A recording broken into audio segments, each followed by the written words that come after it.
আসসালামু আলাইকুম ভিউয়ার, সবাই কেমন আছেন? আশা করি সবাই ভালো আছেন। আলহামদুলিল্লাহ আমি অনেক ভালো আছি। তো আজকে আমাদের ডিসকাস টপিক হচ্ছে আমরা মাইক্রোসফট অফিস প্যাকেজগুলো ব্যবহার করি। অর্থাৎ মাইক্রোসফট অফিস প্যাকেজ বলতে আমি এখানে Microsoft Word, Excel, PowerPoint, Access এগুলোকে বোঝাতে চাচ্ছি। তো এগুলো আমরা আমাদের পিসিতে ব্যবহার করি। তো আপনি যদি চান এগুলো কিন্তু অনলাইনে আপনি লাইভ ব্যবহার করতে পারেন।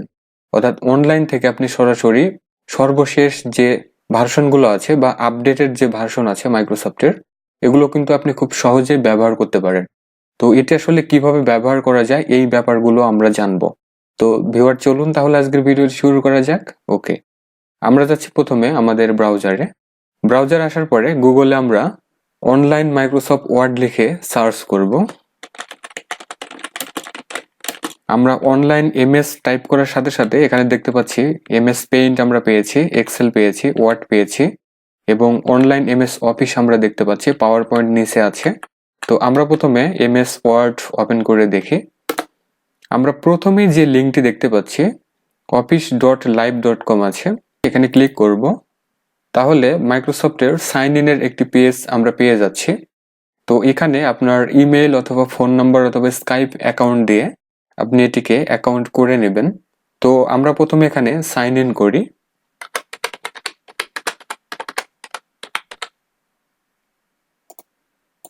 আমরা লগ ইন করার সাথে সাথে মাইক্রোসফট ওয়ার্ডের অনলাইনের এই ধরনের একটি পেজ আমরা এখানে দেখতে পাচ্ছি। তো এখানে কিন্তু অনেক ধরনের টেমপ্লেটও আমরা দেখতে পাচ্ছি। এই টেমপ্লেটগুলো কিন্তু আমরা নিয়ে ব্যবহার করতে পারবো। এবং আমরা যদি উপরে লক্ষ্য করি তাহলে আপলোড ডকুমেন্ট আমরা দেখতে পাচ্ছি। অর্থাৎ আমাদের কোনো ডকুমেন্টকে যদি আমরা এখানে আপলোড করতে চাই সেটিও আমরা এখান থেকে করতে পারবো। এবং নিচে আরেকটি ব্যাপার আছে, আমরা যদি ক্যালেন্ডার তৈরি করতে চাই তাহলে ক্যালেন্ডারের উইজার্ড আমরা এখানে দেখতে পাচ্ছি বা টেমপ্লেট দেখতে পাচ্ছি, এটি কিন্তু আমরা ব্যবহার করতে পারি। এ ধরনের অনেক ধরনের টেমপ্লেট এখানে দেওয়া আছে। এখানে আমরা রিজিউমি দেখতে পাচ্ছি, রিজিউমি তৈরি করে নিতে পারি। তো আমরা আজকে দেখব নিউ একটি ব্ল্যাঙ্ক ডকুমেন্ট কিভাবে ওপেন করতে হয় এবং এখানে কিভাবে কাজ করতে হয়। তো আমরা এখানে যে নিউ ব্ল্যাঙ্ক ডকুমেন্ট দেখতে পাচ্ছি এখানে ক্লিক করব। তাহলে দেখুন আমরা মাইক্রোসফট অফিসের সর্বশেষ যে ভার্সন আছে অর্থাৎ 2019 ঠিক ওই ধরনের একটি ইন্টারফেস আমরা পেয়ে গেছি।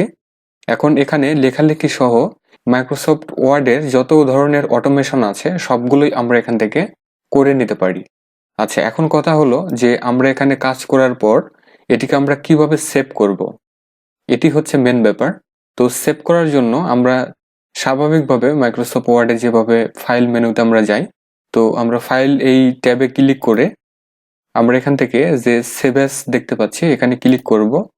তাহলে এখানে কিছু অপশন আমরা এইভাবে পেয়ে যাচ্ছি।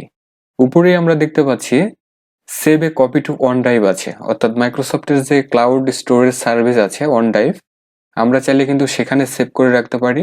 অথবা আমরা মাইক্রোসফটের যে ডকুমেন্ট আছে এটির যদি কোনো রিনেম করা দরকার হয় আমরা কিন্তু এখান থেকে রিনেম করে নিতে পারবো। এবং নিচে আমরা দেখতে পাচ্ছি ডাউনলোড এ কপি আছে এবং তার নিচে ছোট করে লেখা আছে download A copy to your computer. অর্থাৎ আমাদের পিসিতে যদি এখন এটিকে ডাউনলোড করে সেভ করতে চাই তাহলে এই অপশনটি আমরা এখান থেকে সিলেক্ট করব। অ্যান্ড দেন আমরা এখানে দেখতে পাচ্ছি ডাউনলোড অ্যাজ পিডিএফ আছে, অর্থাৎ পোর্টেবল ডকুমেন্ট ফরম্যাট। তো এই পিডিএফ ফরম্যাটে আমরা এখান থেকে আমাদের এই ওয়ার্ড ডকুমেন্টটিকে সেভ করে নিতে পারি। এবং নিচে আমরা দেখতে পাচ্ছি ডাউনলোড অ্যাজ ওডিটি আছে, অর্থাৎ ওপেন ডকুমেন্ট টেক্সট আমরা দেখতে পাচ্ছি। অর্থাৎ মাইক্রোসফট অফিসের মতো ওপেন অফিস নামের আরেকটি অফিস প্যাকেজ আছে, সেখানেও যদি আমরা সেভ করতে চাই তাহলে সেখানেও আমরা এটিকে সেভ করতে পারবো। তো এভাবে চাইলে আমরা কিন্তু মাইক্রোসফট ওয়ার্ড থেকে শুরু করে Microsoft Word, Excel, PowerPoint, Access সবকিছুই কিন্তু আমরা অনলাইনে ব্যবহার করতে পারি।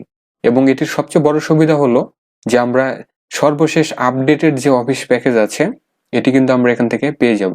তো ভিউয়ার, এই ছিল আজকের ছোট্ট একটি tips and tricks. I hope এটি আমাদের সবারই কাজে আসবে। আর আমার এই ভিডিও থেকে বিন্দু পরিমাণ কোনো নতুন বিষয়বস্তু যদি শেখা হয়ে থাকে তাহলে প্লিজ আমার চ্যানেলটিকে সাবস্ক্রাইব করুন এবং পাশের বেল বাটনটি প্রেস করে রাখুন। আর এই ভিডিওটিকে লাইক, কমেন্ট এবং শেয়ার করে দিন। সবাই ভালো থাকুন, সুস্থ থাকুন। Thanks for watching.